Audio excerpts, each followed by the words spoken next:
Beks,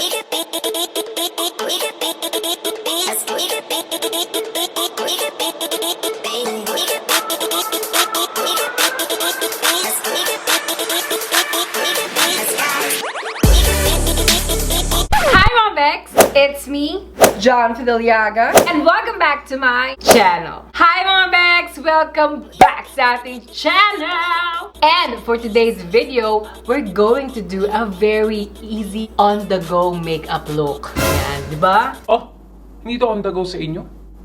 Ah, ano ka ba? Normal ko to. Oo, pang mall ko to eh. Hindi ko to pang mall ko to. Lumalabas ako ganito. Hindi pala ganito? Umuulap ako ngayon. Oh, day! Para dito man lang. Nakamit ko yung langit. Yes, mga Beks, in today's video, we are going to be very creative. Wow! Dahil nga nag-promise ako sa inyo that we're going to do a lot of creative looks on my channel. And siguro ito na, pangalawa na to na creative looks. Kiribo. Kaya naman, if you guys are interested to know how I get this look, tama na mga chika-chika, let's go ahead at mag-pengkay na tayo.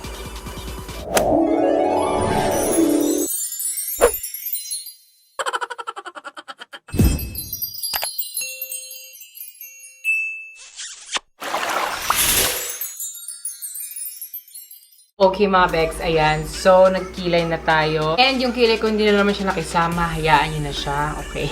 So, in today's video nga, magka-cloud ineme effect tayo. And ang gagamitin kong palette is the Blood Sugar palette. Because, why not? Namiss ko lang gamitin tong palette na to.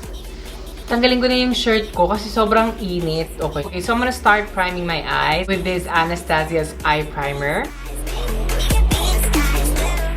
So this one, medyo mahihirapan ako nito kasi I really think na mahirap tong gagawin ko. Clouds siya pero feeling ko mahihirapan ako. Okay, so bear with me and gawin natin tong hawak kamay. Okay, so like what I said earlier, I'm going to use this Blood Sugar palette by Jeffree Star Cosmetics. And then with my Morphe M431, I'm gonna go with this Extraction. And I'm going to pack this on my outer V.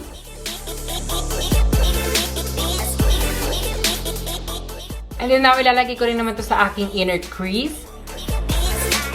And then you're gonna slowly blend that sa gitna ng yung crease. And now with the same brush, I'm gonna go with Coma. And I'm going to pack this again in my outer V and on my inner crease. Then with a clean brush, which is this Morphe M506, I'm going to just blend the edges of it. Then, yan na yan. Then with the same brush, I'm gonna go with this Root Canal.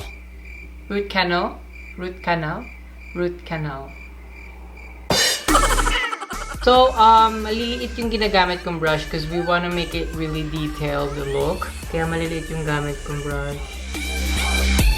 And then we're going to blend this on those edges.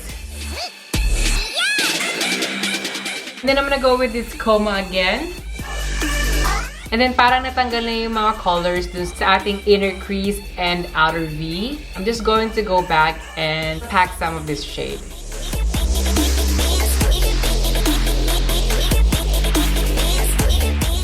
And then babalikan ko lang tong Root Canal. Then with a clean brush, i-brush ulit natin yung edges. Now we're going to do a cut crease, but this time we're going to do a higher cut crease than your crease, if it makes sense. And with that, I'm going to use this Jeffree Star Cosmetics Concealer sa shade na C0. Then I'm going to go back with Coma. Babalikan ko yan ng parang pa-slant, parang pa-wing line. Then I'm just going to wet my brush. Parang wala naman ng laman to. Okay, so I'm going to wet my brush. Then I'm gonna go with this sweetener. Then I'm gonna pack that dun sa white na tinira nating space. Then, eto na, magka-clouds na tayo. Saan magawa ko to? Using a concealer, I'm gonna eme a cloud. Wow, I'm gonna eme. So, kung nakikita niyo yung corner dito ng gold na yan, ilalagay ko tong parang clouds dito sa ilalim ng gold na yan.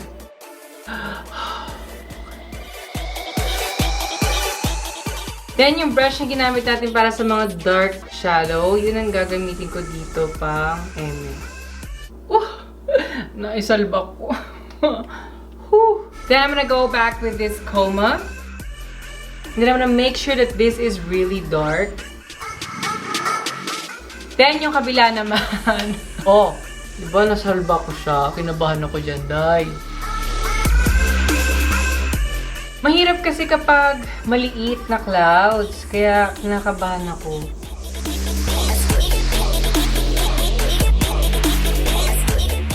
Then I'm going to go with this glucose. And then we're gonna highlight the top of that cloud. Hirap nito ha. Then, magdadagdag ulit ako ng clouds. Parang gusto ko ng maraming layer ng clouds.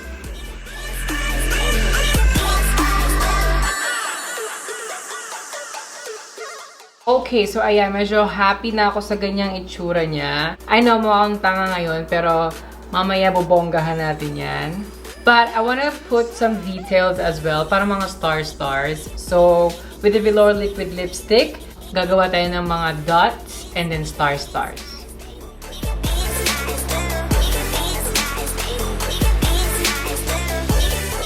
yung stars na ginawa ko, dot lang, kasi natakot ako gumawa ng stars. Kasi ang ganda na niya, okay? Then, mag-moisturize tayo ng face. I'm gonna use this Too Faced Hangover Good To Go Skin Protecting with SPF 25 na moisturizer. Then, I'm gonna use this too kasi isa sa mattifying and isa rin sa pang-tago ng pores. Oo. Unahin muna natin tong Makeup Forever Skin Equalizer. Then, I'm gonna go with this Minimize Pores by Smashbox. Alam niyo, pag umaalis ako, I just use this. Itong dalawang primer na to. Primer lang ginagamit ko. And then, I'm good to go. Pag ayoko mag-makeup or anything, but I wanna look fresh. Kasi, stay dry, tapos poreless pa yung mukha mo. Meron kang nakuhang technique. Okay, so then for my foundation, I will use this Fenty Beauty's foundation and Anastasia Beverly Hills.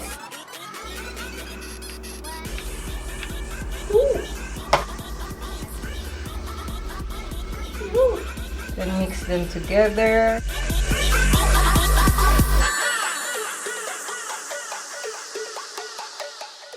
Then gagamit ako nitong Dragon Beauty.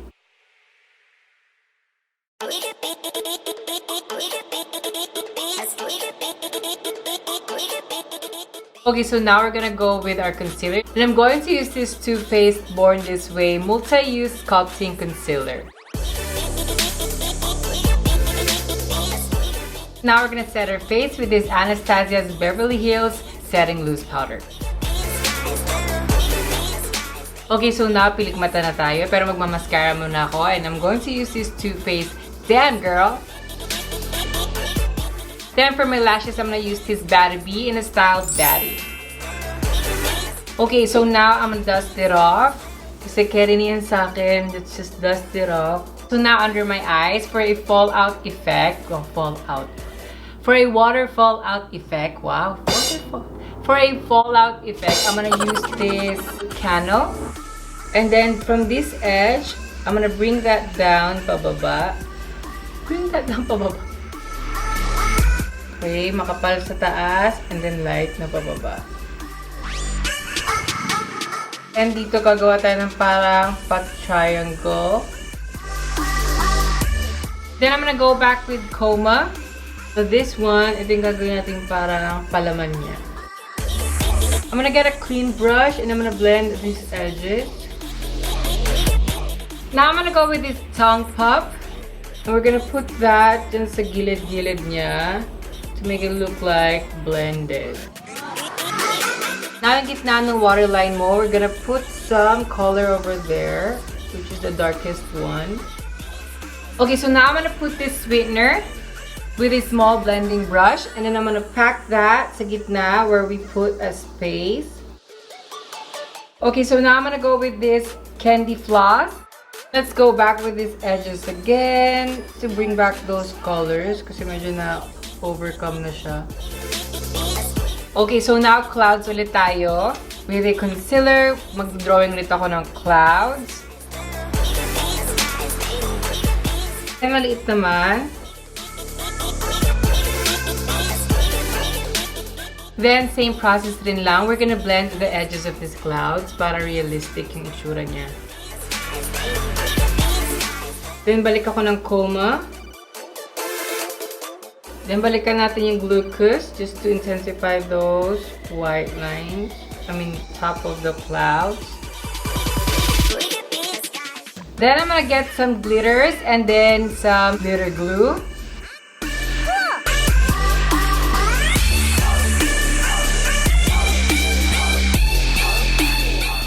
Now, so para tayo magko-contour, which is I'm going to use this root canal. Then I'm gonna go with this coma. Ito yung pang-contour natin na para mag-dark. Ang coma, ilalagay nyo lang to sa parang mga gusto nyong may mukhang shadow. Basically, para ka lang talaga nagko-contour. You see? Yung parang makikita mo yung transition ng colors. Okay, so para mabilis ang process, I'm gonna use this Makeup Forever's Harmony Flash. Then I'm going to get some color pink. Ay, dami. Then kakalat ko yan dyan. Then I'm gonna get some color blue. Voila! Oh, diba? Then, magka-clouds ulit tayo, okay? I'm gonna get this white.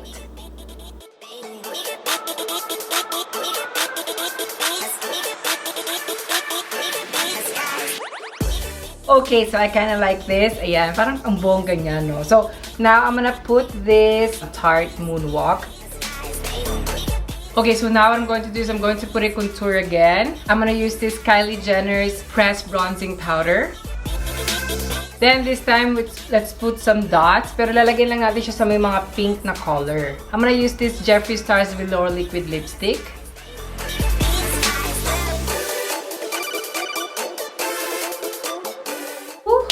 Almost done, mga Beks. I kind of want to put a highlighter, but I don't know what kind of color, so I'm gonna look some. Okay, so for my highlighter, I will use this Babe in Paradise by Morphe. Ito yung kay Bretman Rocks collection. And I'm going to use this Baby Girl.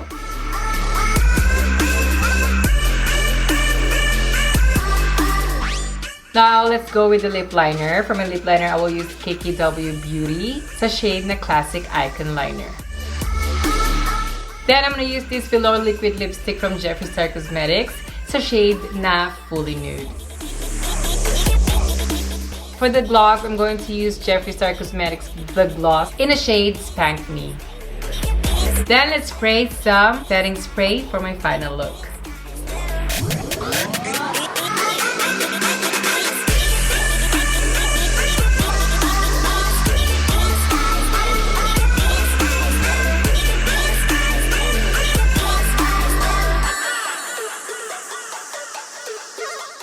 Ayan mga Beks, yan. Carry ba ang ating pa?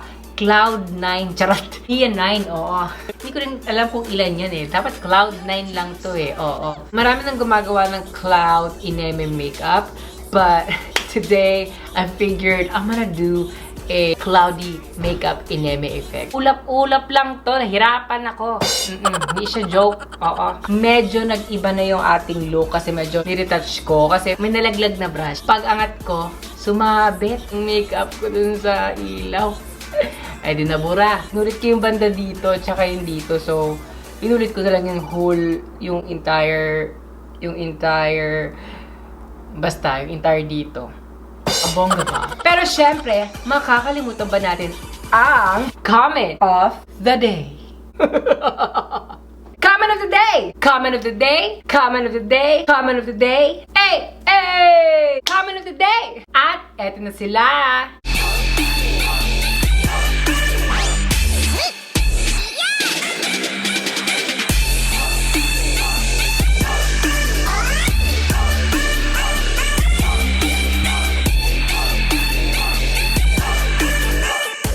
And once again mga Beks, thank you so much for watching. Ayan, di ba?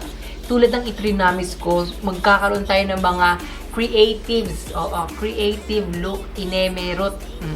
At kung syempre kami mga friends kayong gustong Clumaldi makeup, syempre pakishare nyo na rin tong video na to. Oo. And syempre, tatapusin na natin ang video na to. But, if you guys like this video, don't forget to give me a thumbs up. And if you guys are new to this channel, don't forget to subscribe. Para naman sa mga Beks strategy na laging gustong updated, hit the notification bell button right there. Para sa tuwing upload ko, you guys are always updated. And once again, thank you so much and see you on my next video. Mwah! Bye! Oh, what chismis.